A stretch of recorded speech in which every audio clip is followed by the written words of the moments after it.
All right, guys, welcome back for another episode of Hamrin Hockey. We're not going to waste any time. Let's get straight into that Carolina and Vegas game. What an insane series that has been so far. Yeah, I think a lot of people thought that it was going to be a very boring series, and it definitely has not been. It's been probably one of the craziest series I've seen in recent memory, for sure. Two comeback wins in the first two games, of course. We covered game one, and then last game was just fucking insane. Yeah, we turned the game off for a little bit and we checked and we're like, what is going on right now? Yeah, we actually missed the fucking quick three goals there. Yeah. But blowing a 4 goal lead in one period in the Stanley Cup Finals is pretty insane. And I mean, Vegas was able to, I guess, rally back and still win, of course, which is really, really huge because I feel like blowing a lead like that and losing would have been a really, really big momentum swing, obviously, in the series. And now, if you're Carolina, obviously, like you still have, you got to win the next game and go back home 2-2, but it's a. Yeah, I mean, well, it's much better to battle back and lose like that than it is to go at definitely. 4-0, right? I mean, that was also a tough way to lose, man. It is. It's such a tough way to lose off a bounce like that. It is you tough battle way to lose, back. yeah. It sucks, but that's hockey, right? Yeah, I do think that one thing that's interesting about this game that should be continued to talk about because it's what we covered in the first game is the goaltending. Once again, pretty high scoring game. Freddie, I don't blame him at all really because Carolina once again just broke down defensively like multiple times. Yeah, there's like 6 breakaways in like 2 minutes. That second period was just like a complete shit show. Yeah. It looked like pawn hockey out there. Fire drill. Yeah, I mean Marner had like 4 breakaways. It's it was shot. Yeah, it was, and then yeah. But the thing is Freddie still has not played well yet to this point since I would say the first two rounds of the playoffs, and they just had Bussy go in there for the third period, and he went in there originally I think for rest, not because they're pulling Freddie because he played bad. I think they were trying to give Freddie rest. But he played pretty well and he gave them a good chance and he let in a goal that really was just a big fluky one at the end there. So I do think that Carolina has to make a decision maybe about who they want to have in the next game. I think they're still going to go with Freddie. I think that's what they decided they're going to do with going into this series. And we'll see. But I also think that you can look at it from a positive standpoint that Freddie now has more rest, right? Didn't play the third period in double overtime like Carter Hart did. They do get 2 days off here, of course, so that either way they will both get some rest, but every single bit matters at this point in the season. You're playing a lot of minutes. Carter Hart actually not a great series for him so far either.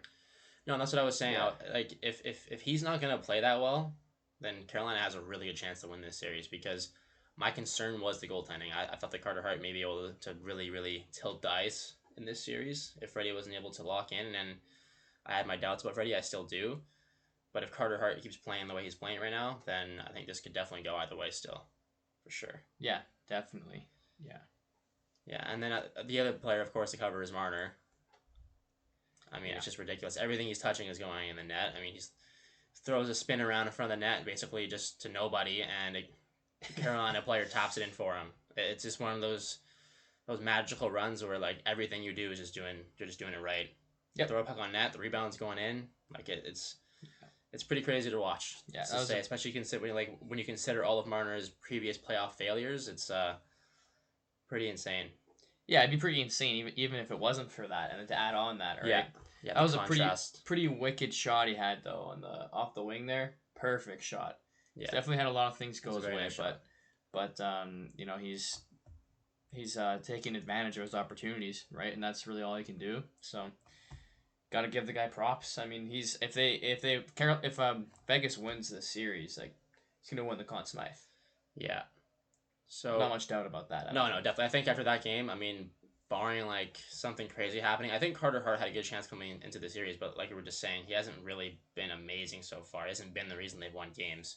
No. So I think Marner is for sure the runaway favorite for Vegas right now. Of course. Yeah.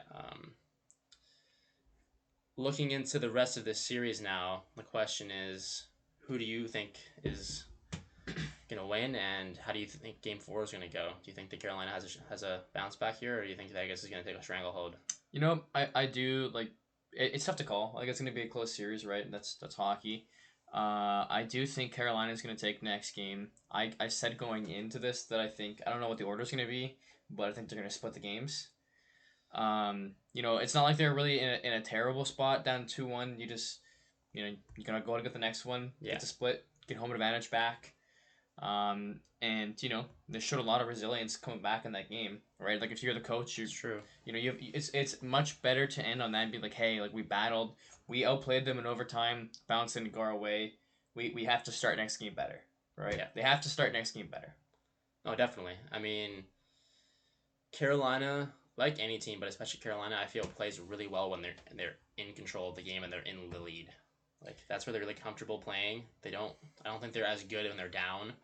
I think Vegas, in my opinion, is much more comfortable coming from being down, as we've seen in the playoffs that might far be this year. controversial, though. I mean, Carolina, 2 back-to-back games have come back from multi-goal leads. No, I know. I'm not saying that they can't come back. They definitely have lots of good depth it's players, not something you would have highlighted about them. It's not something that, like when I like write out. Sure. I mean, of course, not. You're gonna write any team's success is gonna be from getting down and then coming back, but like they really, I think their strong suit is getting ahead in games and they just smother you and you just can't get anything going and they're just not allowing any shots and it becomes really hard to generate offense against them. Yeah, no, crazy comebacks are more known for teams like the Oilers or high octane offenses, right? Whereas that's not them. They're a team built with depth, built solid all around, right? So I think they need to keep these games more low scoring. Like that's where they need to get like Freddie going and get things back on track in that sense. If they can do that, I think they can definitely win Game 4. And this feels like one of those series that's going to be close. Yep. It feels like it's going to be a Game 6 or 7, and I think we'll definitely see at least one more Carolina win for sure. Oh yeah, I'd be pretty surprised if it didn't pick up another win. It's been a super tight series. Like every inch is getting physical. The refs are letting them play, which we always love to see that, right? So I think we're in for a long one. Yeah, we're in for a long one for sure. And then I think the other thing that we should talk about is that goalie interference call. Right. So after Carolina ties the game, sorry, not ties the game. Was after they tied the game? That was the tying goal. Yeah. Yeah. No, but Vegas had a goal that was almost a goal, but it wasn't because maybe that was Game 2.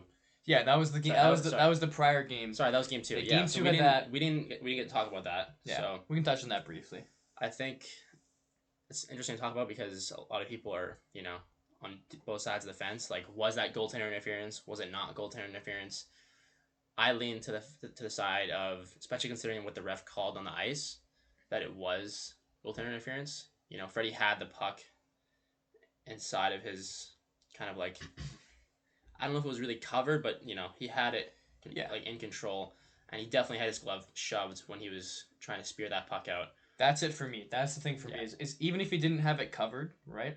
The main point of contact that his stick made with was Freddie. He shoved his stick into Freddie and moved Freddie, and then another Vegas player came in and shoved Freddie. Yeah, I don't think that affected the play. Yeah, but either way, there was a lot of contact made with the goalie, interfering with his ability to cover or stop the puck, and then the puck went in. No one forced him into the crease. He did that on his own volition. So I think that's goalie interference. Definitely. And I think for me too, like it's a very questionable decision from Torts to challenge that. Yep. And of course, like it's one of those things where Carolina comes back, they have a little momentum, they score that goal, and you're just giving them a power play. It just is. It felt very desperate and not necessary. Yeah, they were asking for me. Like the ref was very adamant about his decision, and it didn't seem like a call you were probably gonna get turned over. I felt like they had a chance, but I didn't think it was like a super strong chance. And you're risking that. Of course, they get scored on the power play. Lucky enough for them, in the moments they score another goal. Of course, who was it? Marner throwing the puck on net and just ends up finding somebody and going in. Yeah. And they go to overtime. They still lose. So that call didn't actually like directly affect them losing. But I do think that it was a debatable decision from Torts. Yeah, no, I definitely agree. I said it to you right when it happened, and you're like, oh, power play isn't too good, but I was just like, dude, like you said it too, like they're asking for it. Yeah. Right? And like I said, they'd come back down from 2 goals, and the building was buzzing. All the energy and momentum was in their favor. You don't want to like do them a favor and give their opportunity a chance, their power play an opportunity to get going. Yeah, and that's exactly what happened. They got 2 power play goals in that game, and that's, I think, one of the talking points to this series is that, and even last series for Carolina, is they couldn't get anything going on the power play. So they can start getting their power play going. That really starts creating more offensive momentum for them, right? Definitely. So it's pretty amazing how dominant they've been without a good power play. Without a good power play. Yeah. Especially, well, it was a good power play in the first 2 rounds, I believe, but those are just dominant series all around. I mean, and it wasn't so good last round and so far this round until that game. So definitely interesting decision from Torts. Yeah, questionable to say the least. And then we have a goalie interference call, or a goalie interference controversy in Game 3 as well, with Carolina's tying goal. A lot of people thought that was goal interference. People who are, I don't know, like, that's not goal interference. Yeah, like, come on, let's be fucking serious here. I can't remember which defenseman that was there. That just two hands. I think it was Ehlers in the back, right into Hart. I mean, that's gonna be a goal every time. It's always been so stupid to me when players will shove a player into their goalie and then turn around and complain as to a the goalie, ref. I fucking hated that. Like, what are you doing? You're just hurting me. Yeah. And then, of course, like, the Svechnikov, like, the puck was there and it was loose and he put it in. I mean, maybe he made a little contact with Hart, but, I mean, it wasn't much. He was making a play on the puck, too, first. Exactly. Right, that's the like, if the important puck part is under or near a pad and you're jamming the pad, that's one thing. That's definitely not, like, allowed. But if the puck is loose and you kind of hit the puck and you hit their pad a little bit, that's not going to get called off. The rule is that you can't move the pad. You can't take your stick and move the goalie's pad. If you follow through, hits the pad a little bit, it's not the end of the world. Yeah, so, I mean, that's some controversy. I'm sure there'll be lots more. Of course. There always is. Yeah. So we'll see. I mean, I wouldn't be surprised if another goal interference at some point that needs to be debated again. So, yeah, we'll see. Yeah, it's only going to get more and more rowdy as the series goes on, right? I mean, their whistles are already put away. Tensions are already high, right? So, yeah. Like I said, I think we're in for a long one. So Definitely. So, another big topic, of course, Dylan Larkin is requesting a trade out of Detroit after playing there for 11 years and being from Michigan. Pretty crazy news. What are your thoughts on that? I know what I thought, like, right away. I thought Minnesota. Yep. I thought maybe Montreal. Some teams that feel like they're close to being in the top tier of teams, but they maybe just need that one extra piece, specifically a center. And I don't know who else you were thinking, or what you think about Larkin asking for a trade after being the captain of the team and being there for all this time. Yeah, I mean, it shocked me, to say the least. Like, it definitely wasn't on my radar that Dylan Larkin was going to ask for a trade. That wasn't something that was, on the back burner for me. His cap hit isn't too bad, right? He's getting paid around $8 million-ish, give or take a little bit. I think his cap hit's pretty solid. Yeah, and he's making he's scoring 30 goals every season for 5 seasons in a row now, right? So he's a bona fide 30 goal scorer. He's gonna get 70 points, and yeah, he's an elite center for. I think a lot of teams are going to be interested in him, especially at that cap hit. Definitely, 100%. The issue is, he also has a no move clause the next 2 years, and then it's a 10 team no trade clause after that. 2 years. After 2 years, right? Yeah. So number one, finding a team that he wants to go to, which I mean, I think it's more about he just wants to go somewhere that's competitive. Yeah, right. Definitely. Because he's already in the ideal. It's where he's from, right? So I don't think it's like location. It's he wants to go win. He had a taste of it in the Olympics, and he wants to win at the NHL level. So yeah, I think Minnesota is definitely a candidate for sure. Montreal is another good one. I've heard Anaheim. Yeah, that makes sense. Yeah, teams that could definitely use some center help. You know what actually could be a really shocking one, and this may be a long shot that just popped in my head. A team that that could use some center help that might be wanting to go for something is Chicago. Yeah, maybe. There definitely feels like Chicago wants to take that next step, even though I don't think they're ready to. Yeah. I think they should be. They're nowhere at the point where they should be trading away young assets for older ones. But, yeah.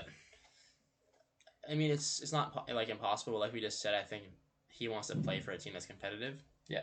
And Chicago's not really competitive yet. Even if they add him, right? I don't think that makes them all of a sudden a super competitive team. It makes them a lot better for sure.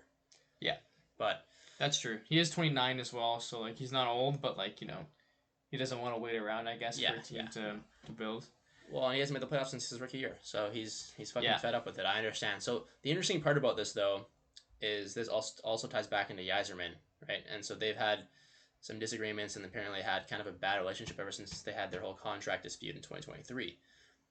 And the reason why that's even more interesting, why this could get kind of dramatic, is that he has a no move clause, but they also have 5 years of control for him, so they don't have to move him if they don't want to, right? So we could see a bit of a tug of war between those two guys of I want to go, but I'm not going to let you go for nothing, kind of thing, or I'm going to let you go when I feel like I'm getting what I want in return.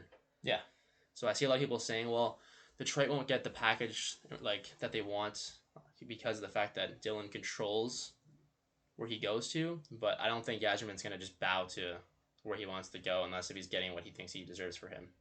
yeah. No, having that much term on his contract definitely gives Dylan Larkin some, or sorry, gives Yzerman some leverage for sure. Yeah. Definitely. And so I think we could see this get drawn out a little bit. Like, I think that he'll get traded in the offseason. He should get traded in the offseason. But if he doesn't, I would not be shocked. And it'll be interesting to see what happens. Like, are we going to see him get put in the press box? Right? Will he end up playing? Like, there's a lot of things that can end up happening that could be very, very interesting. And I think also it's important to talk about Detroit's side of this, right? Because everyone's talking about Dylan Larkin and how it affects him, where he's going to go, who's he going to help. I think that in some ways this could even. I mean, I know Detroit fans are upset about this. I would be too if I was a Detroit fan. You know, he's been your captain and he's all of a sudden just bailing on the team. That's what it feels like. I understand that. But if you look at like most of their core, I guess outside of DeBrincat, it's a pretty young team. They have a good amount of solid young players. Mm-hmm.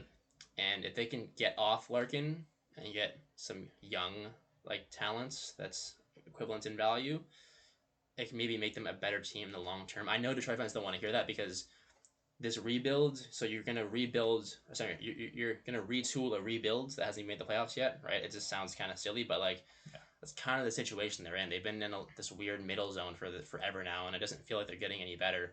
And maybe this could be something that actually helps them, like kind of a blessing in disguise, long term, right? It is a pretty tough place to be when you're in that kind of like mediocrity like stage and you just can't get out, right? Like, so. Yeah, maybe Dylan Larkin forces their hand a little bit to like, okay, we're gonna really commit to this and get some young assets and take the time because build around Sider and I mean it's tough because like and Raymond and it looked like for a large part of this year that they were gonna make the playoffs. Oh yeah, no, for sure. And I remember too. Everyone was talking about that. You know, Detroit and Buffalo, etc. Like, there's a lot of teams, and they still there was a lot of teams that made the playoffs this year that weren't in the playoffs last year. We had a huge turnover.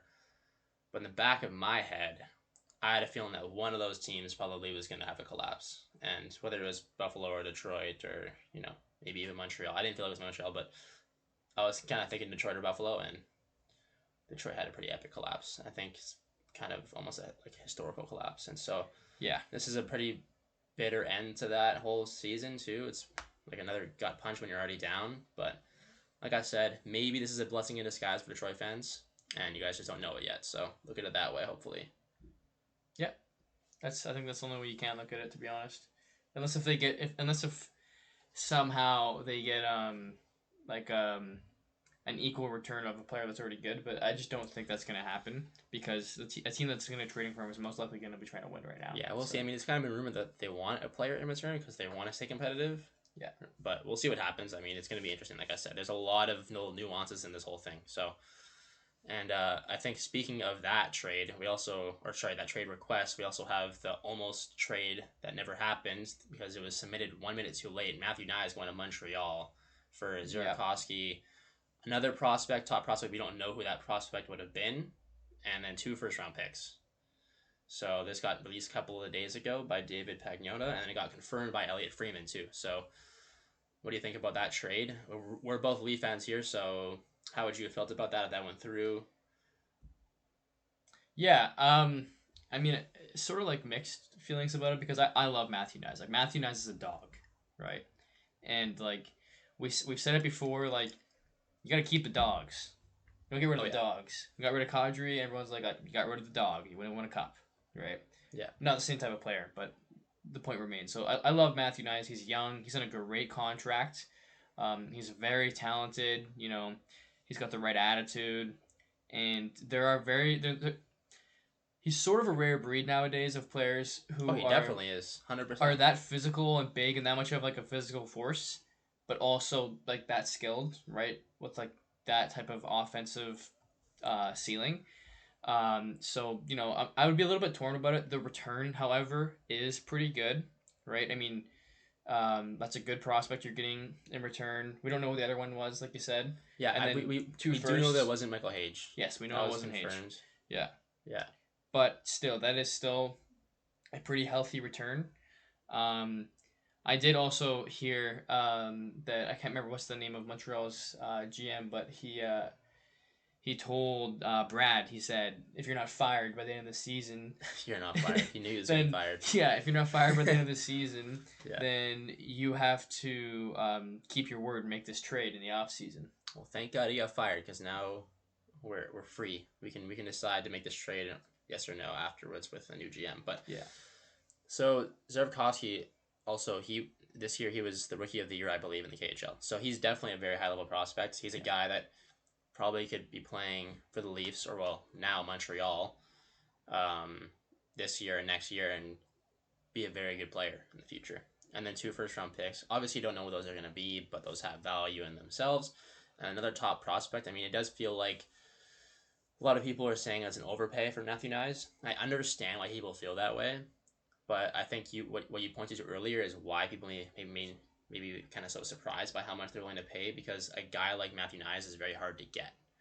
Right, a guy that plays the way he plays, the physicality and the size and the scoring ability is very, very, very rare. There's not a lot of guys in the NHL that can do what he does, and we've seen teams that are successful recently have players like him on their teams. And you think about what he would do for this Montreal team right now, he would boost them like a lot. Right. Yeah, Montreal is a little undersized too. Like they could have used definitely. a And bigger guy like Nyes. and having him and Slavkovsky, like, yeah, that's a power forward duel right there. I don't think they play together. I think they would just run on different lines. No, but I mean, just being able to have them just on the same team, right? Like that's a handful for defensemen to deal with, right? Having those guys just coming at you every shift. Yeah, and I think the other thing too is, of course, like, it's the contract. Like, he's on a really good deal. Yeah. With how much the cap is going to go up, he's getting paid less than $8 million. 7.75, I think, is what his contract is, around that, for 6 more years, I believe. Yeah, this year was the first year of his deal, I believe. So yeah, or maybe six more. Maybe it's 5 more. I think it was a 6-year deal. I thought it was a 7. But anyways, point being is long term, lots of term, very cheap number, young player who's not even in his prime yet, who plays a super physical, and it's a scoring winger. Like, I understand why Montreal is willing to give up that much for him. And actually, if you ask me, I'm kind of glad it didn't go through. As crazy as that sounds, much people may say that I'm a biased Leaf fan, for the exact reasons I just said. Like, I just don't know how easy it is to get a guy like him, right? Yeah. Like, you make that trade and you may be like wishing for another 30 years that you had another Nyes. I know that's exaggeration, of course. Like, I'm sure you can get a guy like, I mean, Nyes is not like Connor McDavid here, but point being is, like, you look at this team now going into this season, like, I'm glad we have Nyes and not a couple of prospects and picks. Yeah. Right. So that's kind of my take on it. Like, that being said, if the trade went through, I wouldn't be super upset. Like, it's a good return. It is a good return. Yeah. So, like, I wouldn't have been upset either. Yeah. But and I think Montreal fans may have been a little bit, like, turned off by how much they had to give up for Nyes, but they definitely would have been very happy with the player they would have gotten, for sure. And who knows? Maybe they have Nyes this year and they beat Carolina. I don't know. Yeah, that's true. You never know. He's definitely a big impact, for sure. Having him on your top 6 would have made a big difference, 100%. So. Oh, yeah. Yeah, I guess we'll see. I mean, it's not like it's impossible for them to revisit the trade. I don't think they will. I don't think this so is either. It's a new management group. I don't think they're looking towards trading away their best players for prospects and picks at this moment. Yeah, especially considering that Matthews is, I think, committed for the next for next year. But GMs hate when shit like that gets leaked out too. Yeah, like once a trade gets leaked out, that can kill a trade sometimes. Yeah, too. So that's true. Yeah, I would be very surprised if this is a deal that gets done in the offseason. Yeah, me too. I would be very surprised as well. So, speaking of the Leafs too, I want to talk about a little bit of these head coaching rumors. Some interesting names popping up. Yeah. So Patrick Waugh and Peter Laviolette got interviewed as part of their round 1 of coaching interviews this week. And then also, we just heard today that Joe Pavelski is getting interviewed as well. Yeah. Right. So maybe you want to start off with Waugh and Laviolette because they're two very different kind of guys, I think, in some ways, as far as like coaches, and then we can talk about Pavelski. What do you think about those two guys? Yeah, I mean, like they're both. Well, actually, Levliet is a proven coach. He's Been won a around. cup. He's won a cup. Yeah, Right. I mean, it was a while ago, but still, he's won a cup. He's coached a lot of teams. Um, Wall isn't a rookie either. I think he's got like around like 6 NHL seasons under his belt. He coached who did he Colorado. coach? Colorado. Yeah, he Yeah. coached Colorado for a few years. Took a break. Then he's been coaching the Islanders, and like the Islanders haven't been very good, but I don't know if you can really blame Wall for that. Like Yeah. they haven't really had a good roster for him to coach. So like it's The interesting thing though I will say about the Waugh is he's very different than Berube. He's a much more offensive minded head coach. So I think you would see a lot more of what Leaf fans have been wanting as far as like Matthews goes and deployment is that. That being said, they were one of the worst teams defensively last year. So I don't know, bringing a guy like that in, how does that affect, the team defensively? Well, they were also. I guess they can't get much worse. They were one of the worst teams defensively with a defensive minded coach. It's true. So yeah, no, I don't think it's necessarily like the coaching that's going to affect the defense 100%. They need to get better defensive players. Period. Yeah, they need to get Morgan better. Riley off of the first pairing. Yeah, so I mean, I love Morgan Riley. I've been a Morgan Riley fan for a long time. He's from BC like us, but it's time to move on. Yeah, I mean that's a whole other topic we can get into another time. Yeah. But yeah, I think for his sake and for like our sake, like it's just time. Yeah, and then I think that Laviolette feels like a very safe hire. Yeah. Right. Like he's a guy, he's a veteran. Like this is what I'm talking about. Does he get me really excited? No. Does he fill the job? Yes. Right. And who knows? Like maybe he works out really well with the team. I'm not sure. I'm not like super well versed in coaches and stuff. No. And then like I was saying last week, well actually we'll talk about that later because let's focus on Toronto first with Joe Pavelski. Yeah. Because that's an interesting one. That's exciting. That's an exciting name. Like that's like, oh, this Joe Pavelski. Like, when did he retire? Like a year ago? Like, yeah, I think it's been a couple of years now. Yeah, either way, super recent, right? Yeah. So that's definitely an interesting one. We don't really know exactly what he would bring as a head coach. No, we don't. The only people that are going to know that is some people who were in the room talking to him with the interviews, like Chaika. But the interesting thing with that is that's like kind of the opposite of hiring Laviolette. It's the more risky approach. You're trying to bring in like what I was talking about, which is what I've been wanting them to do, is hopefully bring in some more of like a younger mind, someone who was just playing in the NHL, someone who may be able to like have new ideas on the team. So I'm definitely open to it. I don't know if I'm like in love with it but that being said, like it's kind of reminds you of St. Louis and Montreal. It's kind of a similar kind of if that was the hire, right? Like it's what are we gonna get? We don't really know. I mean, I saw someone say, oh yeah, he coaches his kids out in he's living in I don't even know where he's living, somewhere in like northeastern states. I'm like, hey, well, he's coaching his fucking kids hockey like youth team. Who cares? That's like I could coach a youth hockey team.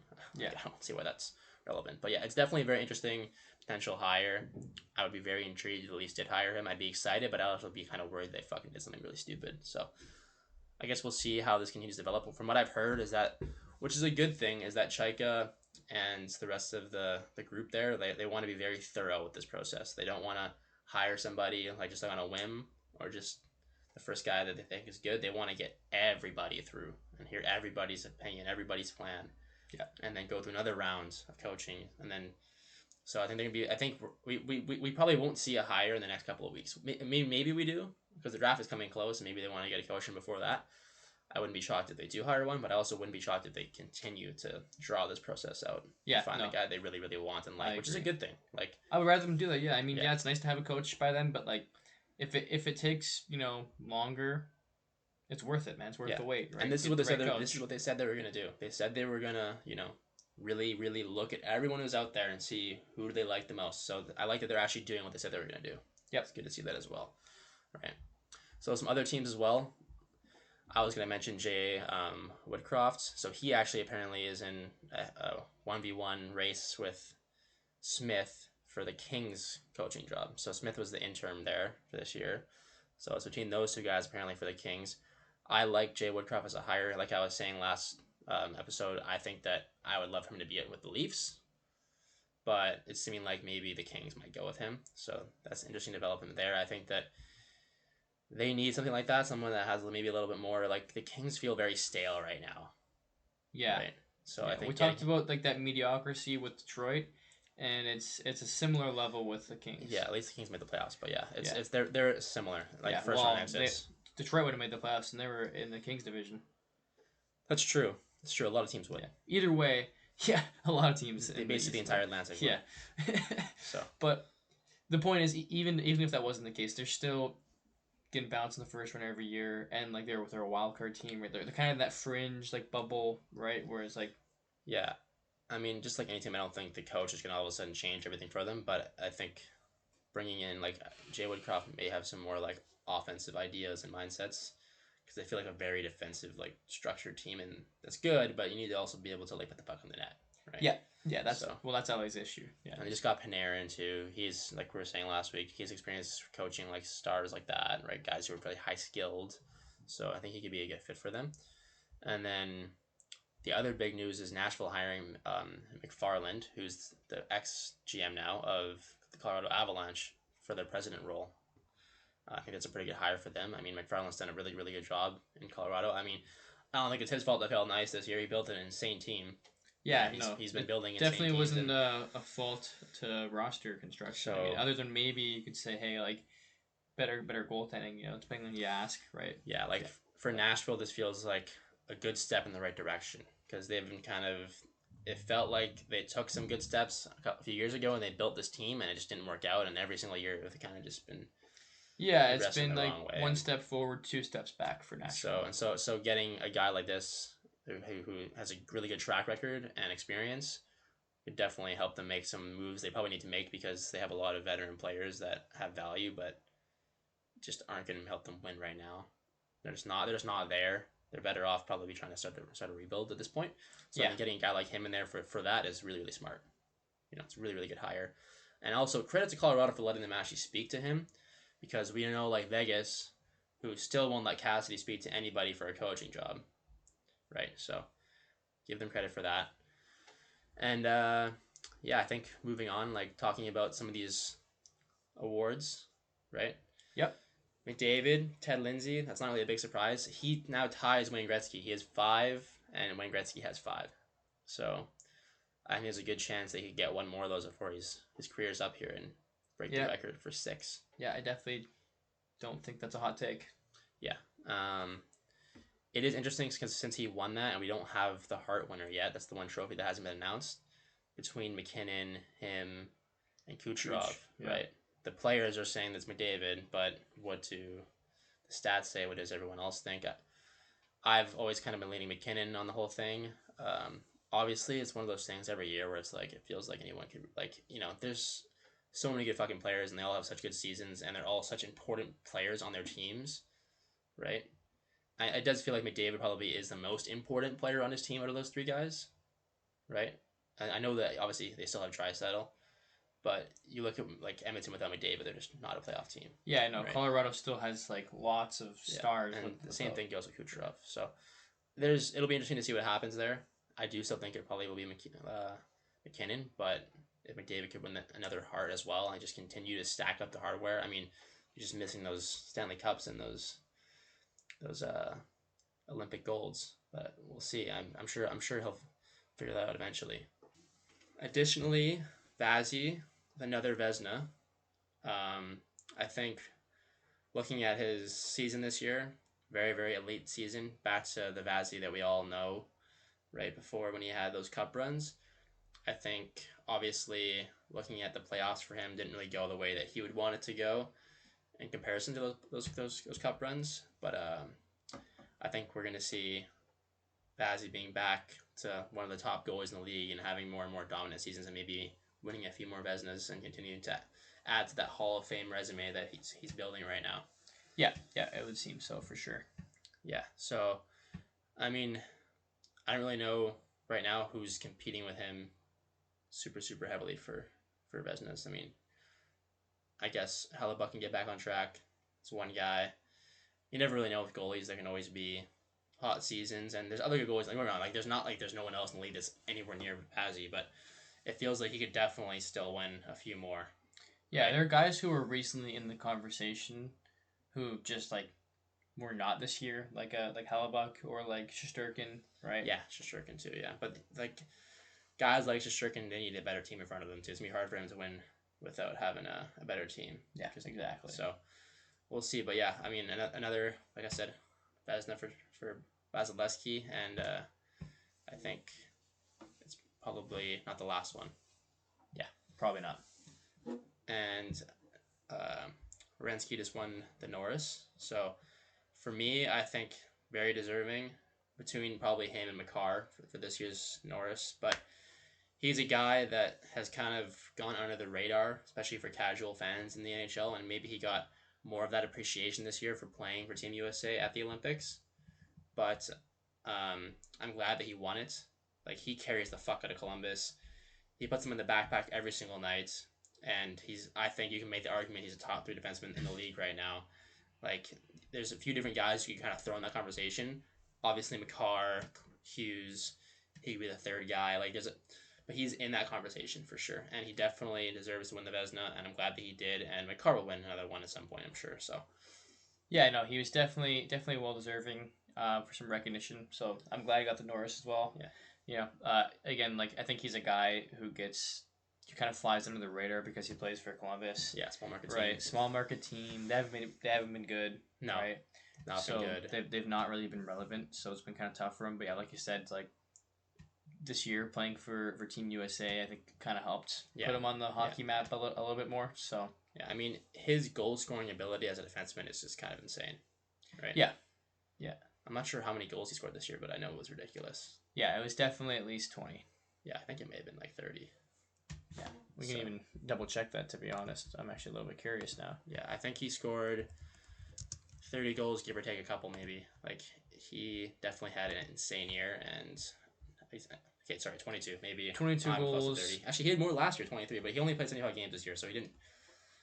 6 more games, probably has a couple more goals maybe. So yeah, but still, for a defenseman, that's extremely elite. Over a point per game, like we were saying, he's not playing on a great team, right? So yeah, and he's also pretty solid defensively too, right? Yeah, so definitely very good defensively. Well, very very well deserving. Yeah, I think that's the pick I would have made as well. Yeah, I agree. And then moving back to Tampa, Cooper finally wins at Jack Adams, which he has never won before, which is kind of crazy considering he's probably the best coach of the last decade or two. Winning multiple cups, he's been the coach for Team Canada. I think most people would agree that he's probably the best coach, if not like top 3 best coach in the league. So the fact that he hasn't won one yet is kind of crazy. So I'm glad that he finally did. He's a Hall of Fame level coach. He deserves to have a Jack Adams. He also led a very injured Tampa Bay team this year, and they continue to stay elite. Like, you look at other teams, like Toronto, for example, where they lost a lot of their key players and they just fell off the fucking face of the earth. Tampa continued to be a dominant team, even missing a lot of their key players, right? So yeah, I think it's very impressive. It just shows you, like, when Cooper, he gets guys to buy into his system and they just play it so well, and it's a very, very hard team to play against every single year. Definitely surprising that he hasn't won one over the last decade, just considering how dominant Tampa has been, right? Yeah. So he probably should have won during those finals runs and everything, at least probably one. Yeah. So he's very well deserving and little late, but better late than never. And yeah, so good for him. And moving on to the Canadians, Caulfield wins the Lady Byng and Suzuki the Selke. So for Montreal fans, I know obviously the season does not end the way you guys want it to, but this is more good news I think for a very, very overall positive season for the Canadians. Caulfield winning Lady Byng is not like the biggest deal. It's a nice award, but I think the big thing here is Suzuki winning the Selke. It just shows you like how far he's come as a player. Like, I think even for me, especially as a Leaf fan, I didn't really like. Well, you don't really want to like players in Montreal, and you also don't want to give them credit. But I have to give him credit. I mean, I did not see him turning into the player that he is today a couple of years ago. Like, he has 100 points this year. He's one of the best defensive centers in the league. He's one of the best two-way forwards in the league, period. And yeah. Anytime you're getting to Selke and you're hitting 100 points, like that's you're now putting yourself in a tier with a very few guys. Yeah, like he has that like Barkov mold, like, guys like Matthews, guys that play like extremely talented on both sides of the puck, right? So I think it's just another, like I said, positive thing for Montreal this year, even though it didn't end the way they wanted to. Like, he's a guy for them that's going to be a horse for the next little while for sure. Yeah, for sure. Yeah. But I think that basically wraps up this episode. Yep. Talked about the awards. We'll see what happens with the Hart, between McDavid, McKinnon, and Kucherov. Like we were saying, I feel like it'd probably be McKinnon. I don't know. What do you think? I agree, yeah. I think so- probably McKinnon, yeah. And then, stay tuned, you guys. I think we got a pretty crazy series coming up here with the Canes and Vegas, so like we said, probably gonna. We think it'll go 6 or 7 games. I'm hoping for 7. You always want to see a game go to the game 7. Game 7s are the best, especially in the finals. So we'll be back to cover game 4 for sure. Yep. Yeah, and hopefully we want to see a 2-2, so we get a good tight series here. Yeah, hopefully there's plenty to talk about. Yeah, I'm sure there will be. There's been nothing but things to talk about in this series so far. It's been anything but boring. So yeah, yeah, to say the least, for sure. We'll see you guys in the next episode.